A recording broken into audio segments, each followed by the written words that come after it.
Okay, folks, another video for you.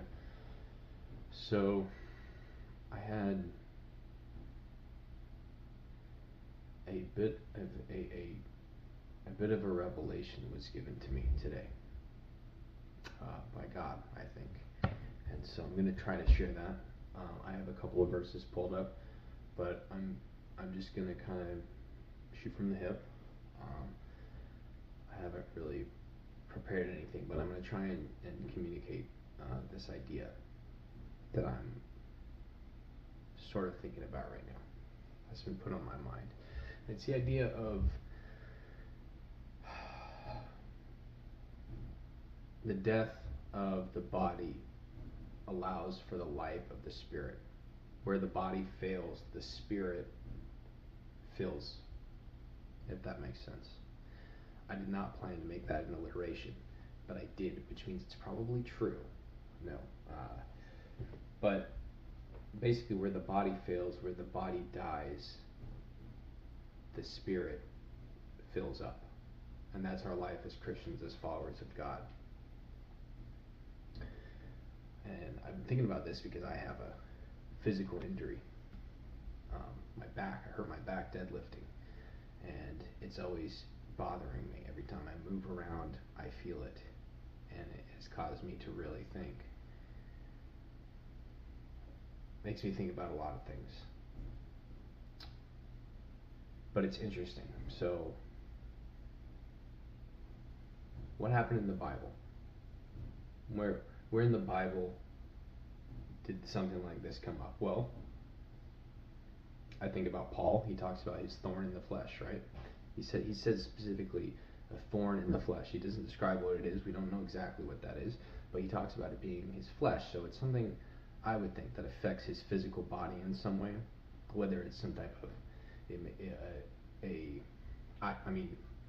I am pretty sure that it is some type of spirit from Satan, because there are spirits that can cause physical ailments.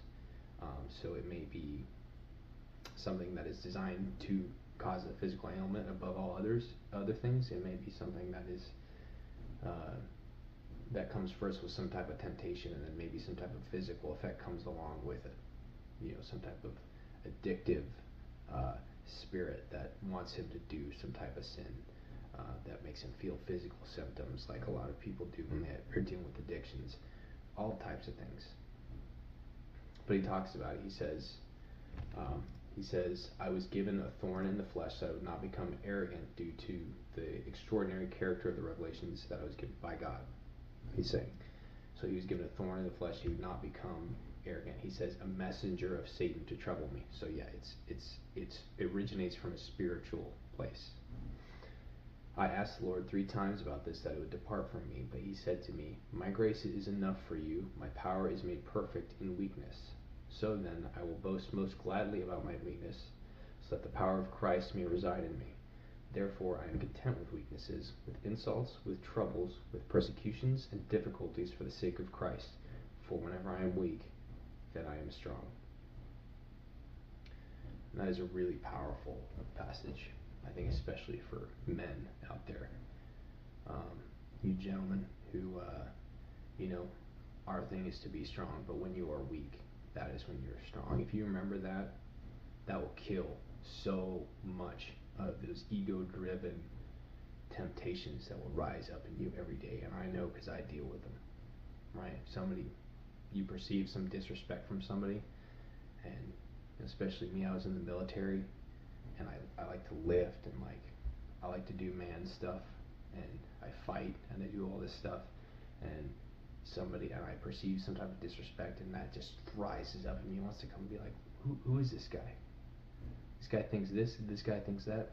In reality, he probably doesn't think any of those things. Nobody thinks about me as much as I do, right? But then I'm just like, you know what?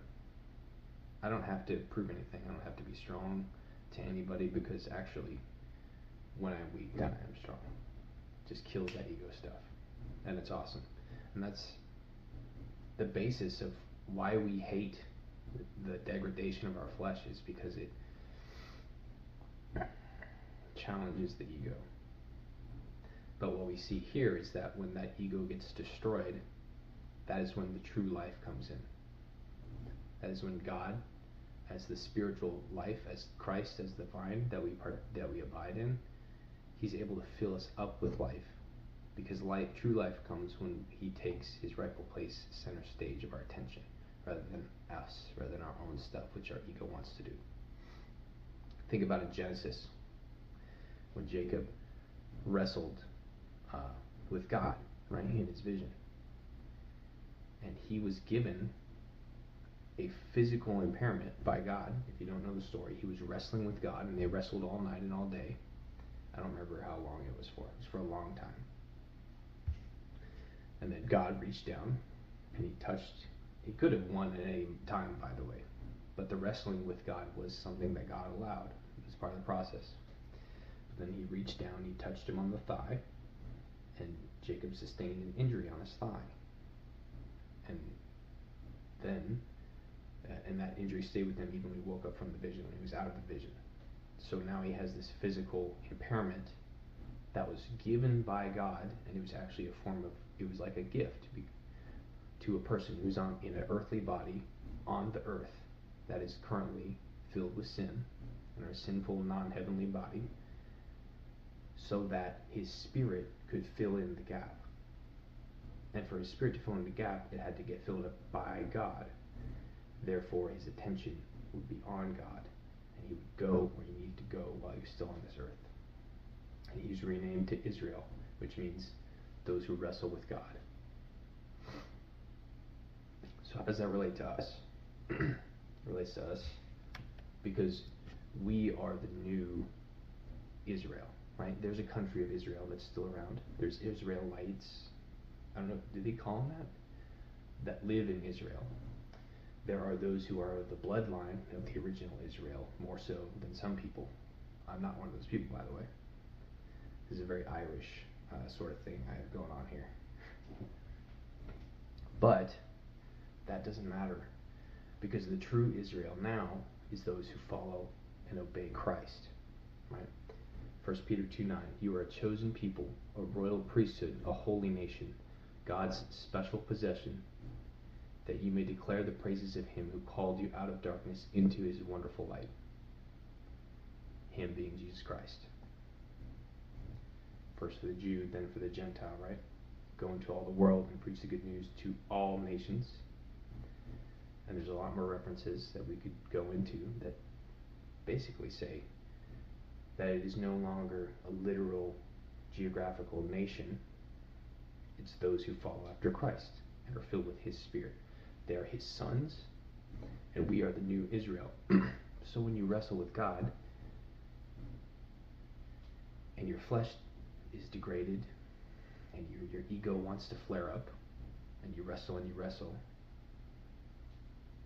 well, that makes sense, right? Because Jacob, the original Israelite, he did that too, right?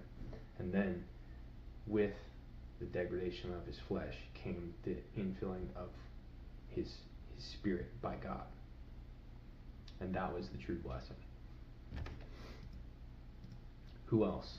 Who else had fleshly troubles on earth? Well, I thought of Job. Okay, and there's a lot of things that are mentioned in Job. But let's go to this. So he was suffering in the flesh, right? Everything of the flesh and the world, his worldly possessions, and his body was hurt and attacked, covered in sores.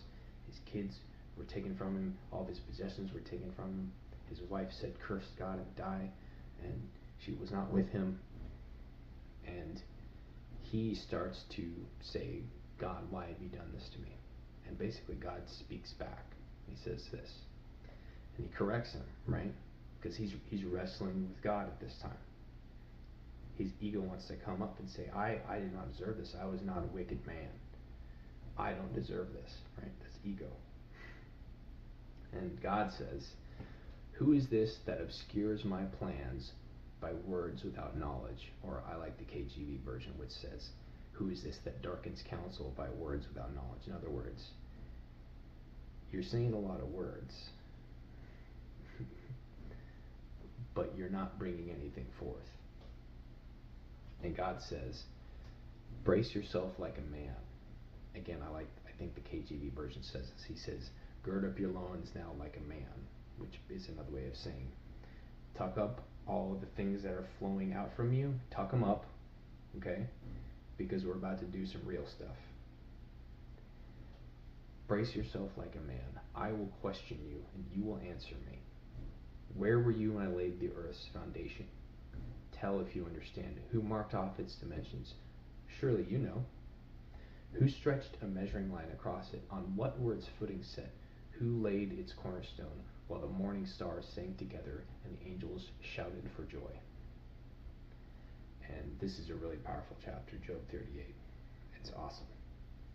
It's just God speaking and saying, this is what I have done. Right?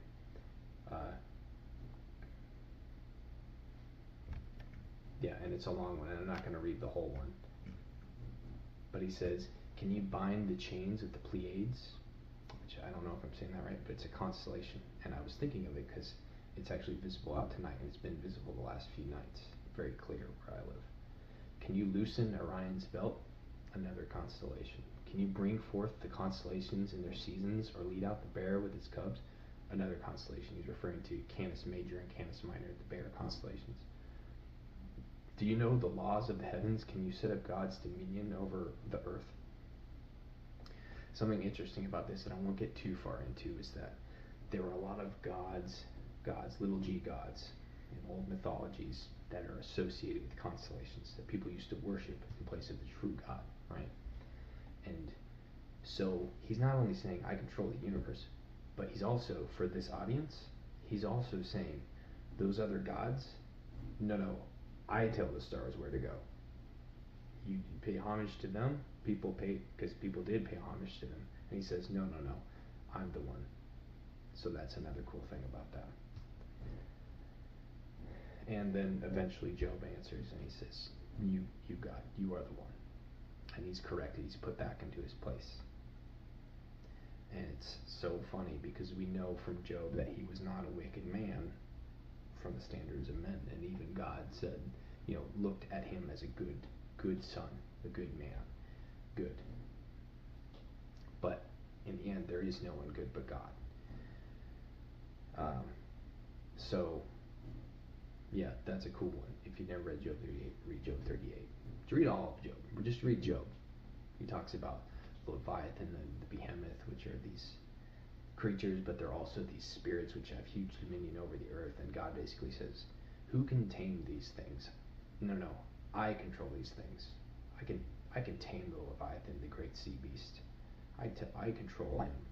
I put the Behemoth to the sword. He's afraid of me. So Job is kind of this big ego smasher, and it's a huge blessing. Because what a blessing it is to have your ego smashed, that thing that flares up inside you and wants to burn you up. And God is just like, nope, that's not right.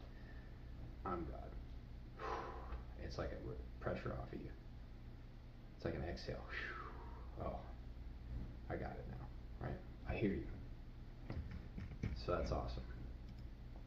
But yeah, I mean, that's kind of disparate things in a way, but in a way, they're all pointing to the same thing, which is that where the flesh fails, the spirit fills. So as you let go of the flesh, the spirit has room to move in.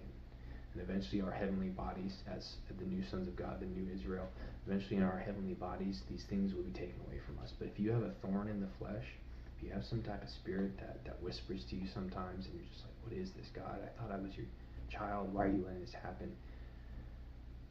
It's actually a blessing while we're here on the earth, and it will go away. It won't be there when we get in our new bodies. We will have bodies because we're still humans. That's what's special about us. He made us to be separate from him. We are not him. Therefore, we can love each other because we're not the same person. But our bodies will be free from those little nagging curses that follow us around. So, yeah, I hope that means something to somebody out there. If that's something that you struggle with, me too. And only more so as we get older and as we kind of take on injuries and sicknesses. Just turn to the great healer and remember that it's the condition of your spirit and your soul that is the real healing. Although, if you ask him, he may heal your body as well, and yeah, he may bless you with that. So I'll leave off with this. 2 Corinthians 4:16. Therefore we do not lose heart, though outwardly we are wasting away, yet inwardly we are being renewed day by day. Good night, folks.